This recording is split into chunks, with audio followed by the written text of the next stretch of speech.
I have been married to my wife Darlene for 8 years now and have known her for 10. We have a good marriage, and I was sure about wanting to marry her a couple of months into the relationship. Had it been up to me, we would have been married 10 years ago itself.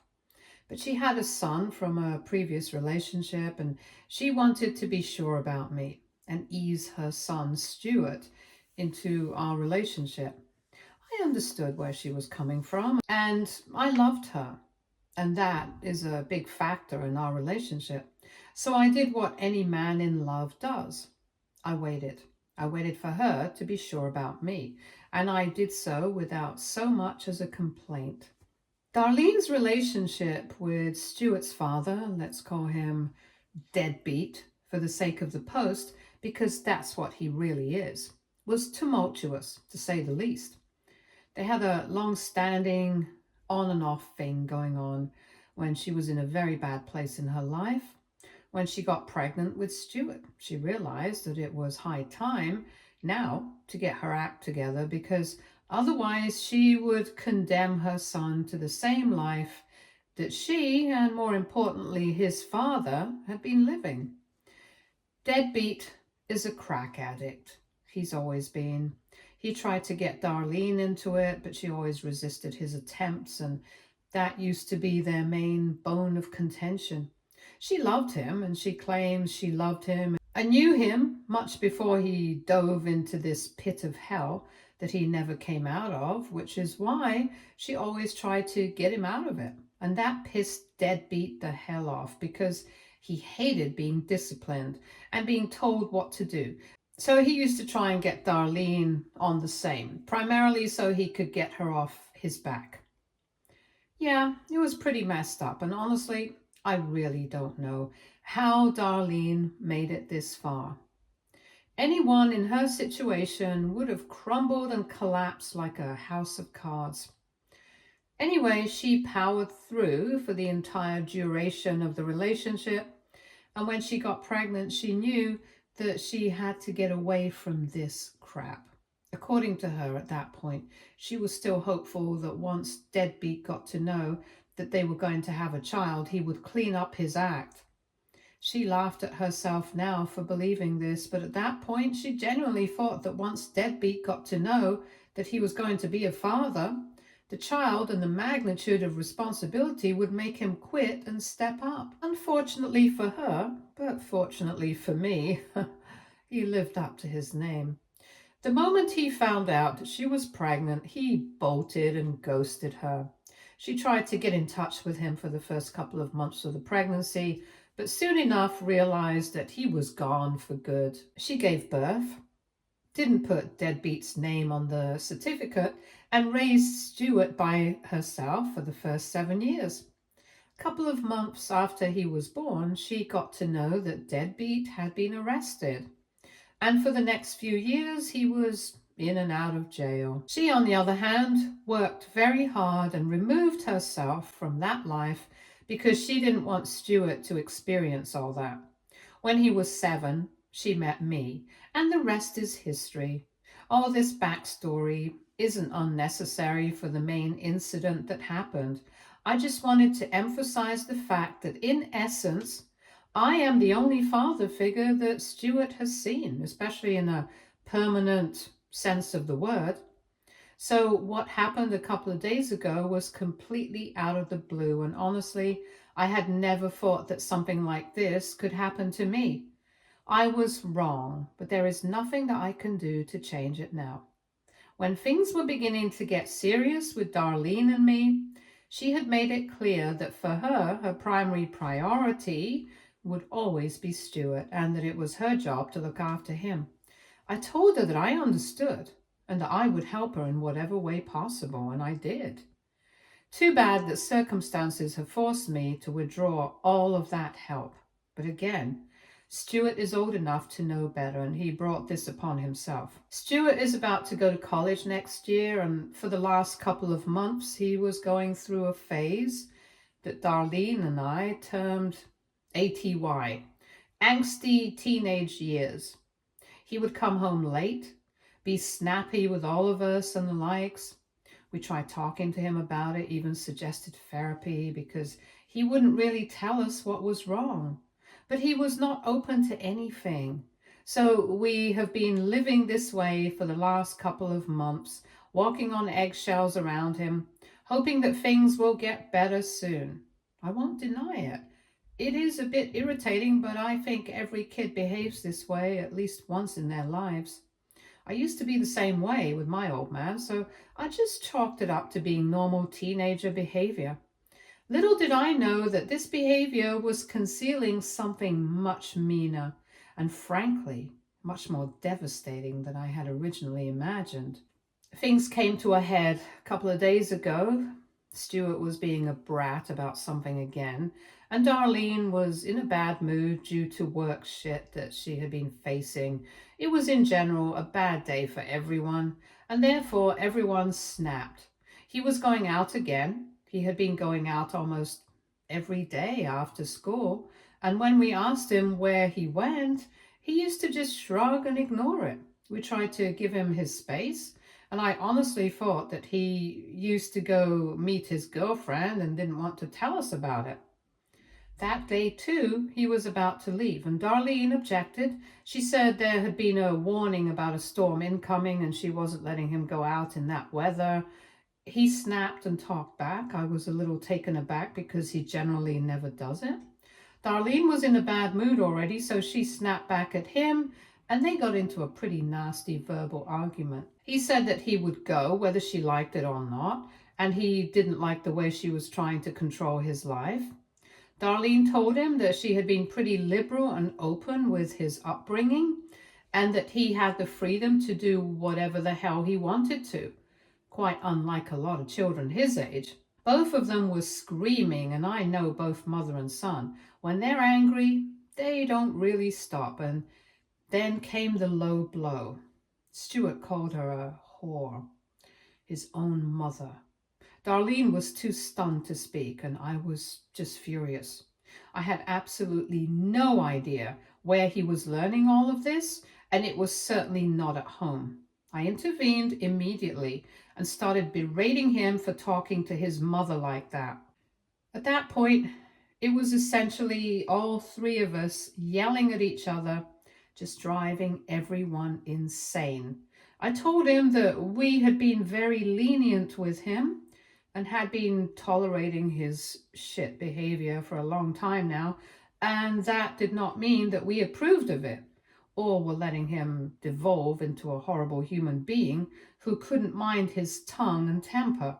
I told him that he was grounded for talking to his mother like that, and that we needed to have a good talk about his attitude because I don't tolerate this in my house. And that's when he said I had absolutely no right to ground him because I wasn't his real father.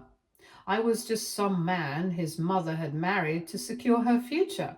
But he knew who his father was, and it was his real dad that he would be listening to and not some low life like me. He said this and he stormed off, and Darlene and I just looked at each other as if a truck had hit us straight in the face. He came back the next day. Nobody knows where he stayed the night and how he protected himself from the storm, but he was locked up in his room all day. I didn't talk to him, and neither did Darlene, because both of us were still kind of reeling with the shock of what happened. We had never expected him to turn out like this, and Darlene had not raised him to be someone like this. He obviously knew that I wasn't his biological father, but we hadn't really told him much about deadbeat. So we knew that it was him just lashing out, but I still do not condone it. I don't know what exactly has happened to him or with him, but I do know that no matter what it was, it is no excuse to behave the way he just did. We waited for a day or two for him to come around and apologize or even talk to us, but that didn't happen. So I knew it was time to set it straight with the young man. I called him to my room, and even then, he had the audacity to come in a goddamn huff. I knew what was coming, and I was going to set him straight once and for all, but I still thought that I should give him a chance to apologize. I asked him if he had anything to say to either me or his mother. Darlene was there when this was happening. I never take unilateral decisions when it comes to Stuart, and I want to clear the air before Reddit jumps at me. He didn't say anything for a while, and then, in a cocky tone, told us that if we didn't have anything to say to him, we should let him go because he had much better things to do than stare at us all day. That was it. I told him that the time had come for him to make some space in his oh so busy schedule because I was not going to be paying for his tuition. Now, even though Stuart is a brat, he is also a very smart kid, and I know he's going to go places if he doesn't screw up his life. I had been saving up a college fund for him, and I had just revoked it. If I'm not your dad, you don't get my money. I also told him that I was planning to adopt him before his 18th birthday. But if he really wanted to be loyal to his real dad, who was a good-for-nothing deadbeat and had never once come to meet him in 17 years, he was more than welcome. It was as though all the color drained from his face. He looked at his mom to intervene, but Darlene said that at the end of the day, it was my money, and I had every right to not give it to him. He was the one who had said that I wasn't his dad. And Darlene said that if he had meant what he said, he had no right to any money that I had saved for him. I think it knocked some sense into him, but he was too egotistical to say anything. He doubled down and said he never thought that I would be someone with such a fragile male ego, that I would torpedo his entire future, only because he had the guts to face and admit the truth, aka his father. He kept on being a brat, and Darlene just got so sick of him. I did too. And I had to walk away from the room, or I would have done something I would regret. Darlene was yelling and crying. I could hear some snippets from the other room. From what I could make out, which was not a lot, she was trying to tell him that he was being too mean and rude, and he would pawn away his entire future if he didn't realize the error of his mistakes. And he said that he was sick and tired of her, and that he was already paying for the error of her mistakes, the ones that she had made in the past. I'm not quoting what he said verbatim, but this is the gist of what was going on between the two of them, and quite frankly, it made my head perk up like nothing. I knew at that moment, without a shadow of a doubt, that something was going on with him, something serious, and I can't shake off the feeling that it was something to do with deadbeat. The thing is, Darlene had never told him much about his father, and he had never really inquired. All that he had been told was that his biological father had bolted, never to be seen again, and he wasn't someone who would be a good influence on Stuart's life. But with what he said during the fight and his shady behavior, I can't help but feel that maybe, just maybe, he has somehow gotten in touch with deadbeat, and that's why all this is happening. I know it's too far-fetched, and he doesn't even know what deadbeat does, and neither do we. The a-hole is almost always in jail. But I don't know. Something doesn't feel right about this. Maybe deadbeat reached out to him, even though that's highly unlikely. He doesn't give a rat's ass about his son. Something is wrong, and I feel very worried. We need to get Stuart out of whatever mess he's in before it's too late. Otherwise, all of our efforts, all of Darlene's efforts in raising him in a protective and safe environment will all be for nothing. The scolding and the yelling is not going to help. It clearly hasn't yet. And with the way I see his attitude developing, I don't think it's going to help any further as well. But something needs to be done, and I am willing to do whatever it takes to ensure his safety and future. Update 1. My hunch was right. He has gotten in touch with deadbeat. This will be a long update. After the fight, which I mentioned in my last post, Darlene grounded Stuart for 2 weeks. He protested a bit, but agreed to it, and that was when we decided to strike.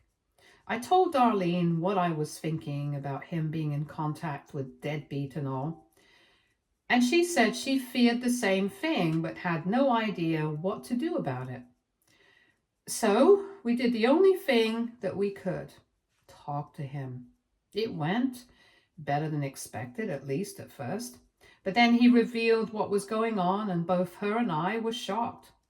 We went to his room, asking to talk, and when he said yes, Darlene said that she had sheltered him for far too long, and she wanted him to know the truth about her life and his father. He looked a little uninterested, but she pushed. She told him the deadbeat and her had met when both of them were really young, but gradually he had spiraled into drug addiction. The use was little at first, and whenever she tried to stop him, he used to tell her that everyone does it and that it's no big deal. She tried a lot to get him off of it, and he tried to get her into it. Both of them failed. She said that during periods of insane highs, he would also hit her. And then when he got sober, he would apologize and weep and cry and make a scene, saying things like he wasn't conscious when he did it and he wasn't himself after he had consumed the drug. And she stayed. She said she believed everything he said because he was good at manipulating people, and also because she wanted to believe him. She said that she had hoped that if he saw how much she loved him, maybe that would be enough to make him change. But it never was. And she finally understood that when she got pregnant with Stuart, she said that she knew she couldn't bring him up in such an environment. Despite all the drug and violence history, she was still hopeful that maybe because she was pregnant, he would get his act together and finally show up in the capacity that she wanted. But that never happened. She said the moment she told him about the pregnancy, he ran. And she tried really hard to get in touch with him. She spoke to his friends, his mother, who he was estranged from, went to his place to talk to him, called him God alone knows how many times, but he never responded to her. She said that she knew then that she was all alone in this, but in hindsight, that was better because she didn't want Stuart growing up with a man who was so selfish that he could never see anything other than himself. She said that she was proud of herself for creating a life away from him and separate from him, and that she made sure that Stuart never had a role model as bad as his biological father. She said that the last she knew of him was that he had gotten arrested, but he never tried getting in touch with her or with Stuart in all these years. She said she just wanted to get this off her chest and let him know because he deserved to know the truth about his father, his family, and his parentage. And she knew that he was old enough to take it. She didn't need to protect him with lies anymore, but rather empower him with the truth. I could sense that Stuart was very affected by what she said.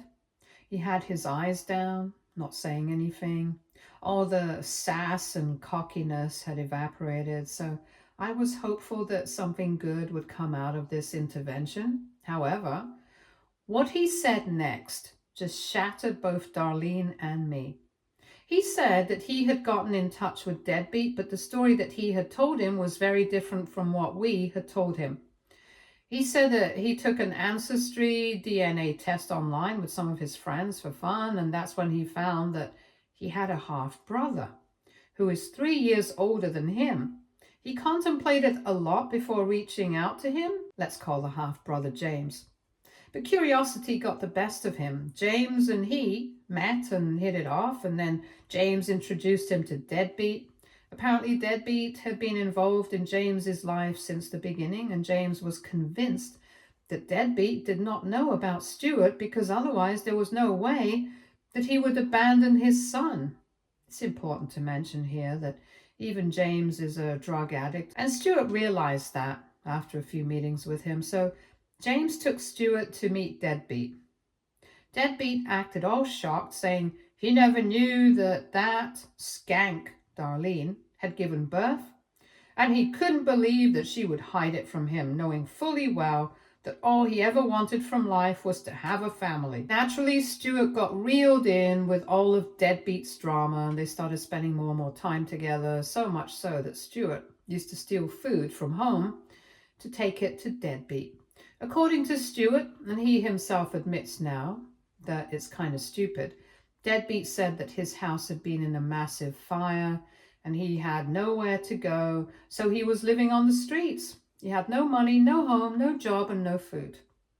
So Stuart helped him out with food. James helped him out with money. Stuart knew that James was a drug peddler, but the entire story was twisted so as to seem that James was doing it only out of love for his homeless father, who deserved the best in the world. And all of this time that Stuart was spending with them was rubbing off on him, as can be clearly seen. He said he'd been given a completely different story about Darlene and him, and he had begun to believe what he was saying. Darlene hugged him and said that she understood, because Deadbeat had a way with words that made everyone pity him, believe him, and trust in the fact that he was always a victim of life, of other people, of circumstances. He made people feel that he was a saint, and that any wrong that he did was actually caused because of something else. By the time the discussion was over, both Darlene and Stuart were in tears, and she said that he won't ever go to meet him again. Stuart was hesitant before agreeing, but he finally said yes. He said that he had been fed such crap about Darlene and me that he had begun to believe that we were bad people and we weren't doing enough for him, and that somehow Deadbeat was the father that he really needed. It was a tough day for all of us, but I am glad we had the talk. I could have never anticipated that this was what was going on behind the scenes. And of course, I'm going to pay for his college and tuition. He doesn't know that yet. At the end of the day, he is a little boy, and he made a mistake. He trusted the wrong person and was then taken for a ride. It's not that grave of an error that I steal his future from him. If anything, he's the victim of severe emotional and psychological manipulation here. Nothing anyone says can make me think otherwise, but now, hopefully, things will get better and I will make sure to deal with Deadbeat my own way. He needs to go back to jail, or hell, whichever comes first. I really don't care. But I need him away from my son and my family. He has caused enough problems already. He scarred Darlene all those years ago and got away with it. He doesn't get to scar Stuart too. Not when I'm around.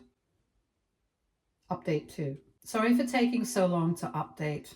I had not thought that this little family drama would garner so much attention.